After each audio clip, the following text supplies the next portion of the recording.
Recently, I've been testing out the Big Me 751, and it's been a really good experience actually. But then this thing, the PocketBook Inkpad Colour 3 arrived, and it's again got a Kaleido-free full colour e-ink screen.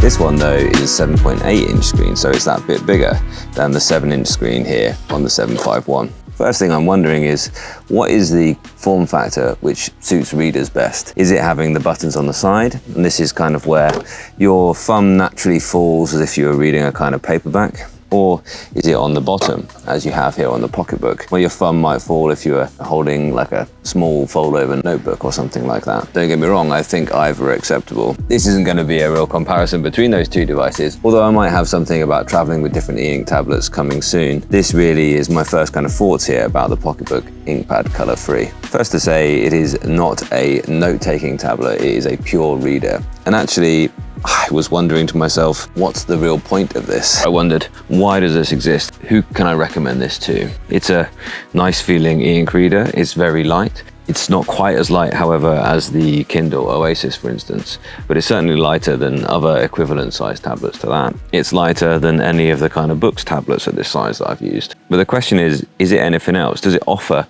more than what that Kindle Oasis does? And showing it to my father-in-law, who is reading on his Kindle Oasis on this holiday as well, and he immediately says, look, it just isn't as light and doesn't feel as good in the hand as that. And of course you can't yet get any Kindle with a colour e-ink screen.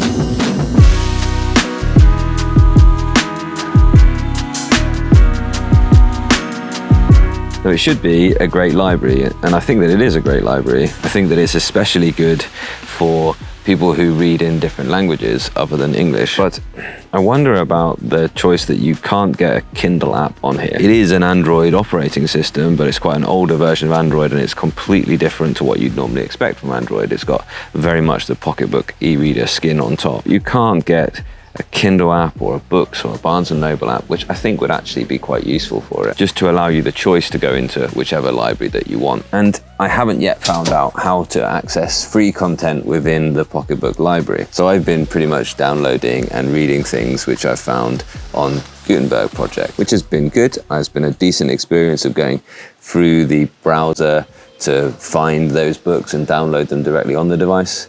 Or of course you can link it to a PocketBook app on another device and download them that way, and it all syncs, all the books sync across all the different devices that you have with PocketBook. But I get that. PocketBook is itself an e-reader company that has its own library and of course wants to sell you books. So you need to think whether that's the right choice for you. If you've already got a great Kindle library, then perhaps it isn't worth the switch to PocketBook, for instance. So all those questions, and then I started reading on it, and I can confirm that it is a lovely reading experience. It is a great e-reader. The screen is just brilliant. It's just great. It's the same Kaleido-free 7.8-inch e-ink screen as the Tab Mini C, for instance, but it really is well optimized for reading.